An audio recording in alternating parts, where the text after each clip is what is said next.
बांग्लादेश में शेख हसीना की सरकार के तख्तापलट के बाद से जारी हिंसा थमने का नाम नहीं ले रही है।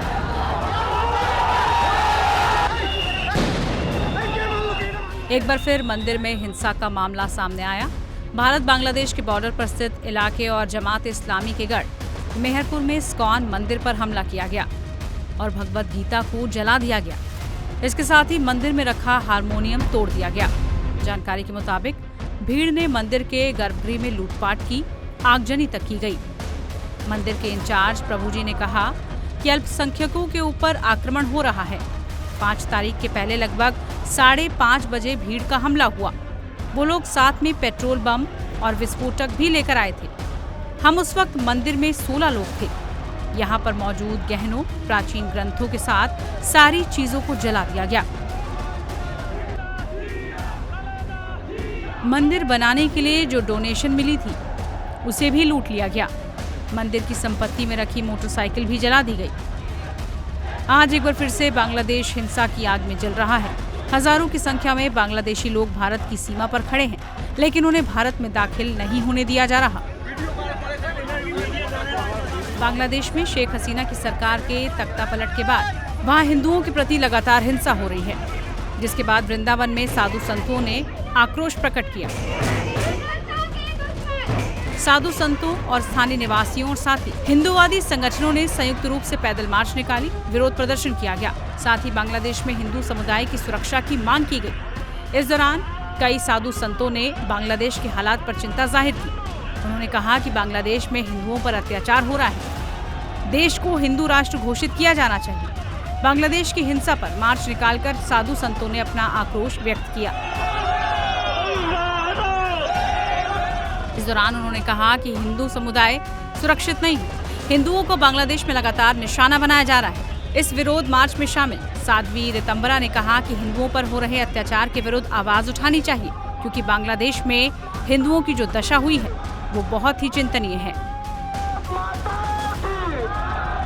मार्च करने का उद्देश्य है बांग्लादेश के हिंदुओं के ऊपर जिस तरह अत्याचार हो रहा है, उनके घर लूटे जा रहे हैं, उनकी बेटियों की मंडी लगाई जा रही है, उनकी लाशों को टांगा जा रहा है, उनके घर दुकानें सब लूटी जा रही हैं। संतों के चित्त में आक्रोश है।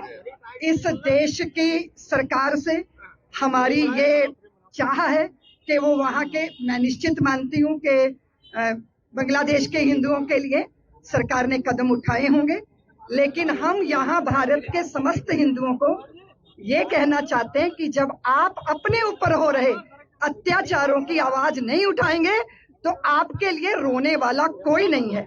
इसलिए हम अहिंसा का पाठ पढ़ते हुए ये भूल गए कि हम भेड़ियों के साथ हैं और भेड़ियों के साथ अहिंसा के व्यवहार से हम जिंदा रह नहीं सकते। इसलिए हमारी अस्मिता, हमारा सम्मान, हमारे संप्रभुता और इस देश की भी अखंडता और पूरे विश्व के अंदर जो हिंदू हैं अभी यहाँ पे घोष लगा रहे हैं कि हम सब हिंदू एक है।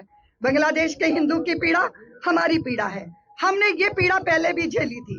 कश्मीर के जब कश्मीरी हिंदुओं के ऊपर अत्याचार हुए उस समय हम मौन रहे और उस मौन का दुष्परिणाम क्या हुआ कि वो क्षेत्र हिंदुओं से खाली करा दिया गया। आज तक हिंदू वहां लौट नहीं पा रहे और हमारे भी जितने भी सुरक्षा कर्म वहां पर बंधु हैं वो आतंकवादियों से, आतताइयों से जूझ के वो अपने बलिदान दे रहे हैं। ये सारी स्थितियों को हम समझ रहे हैं।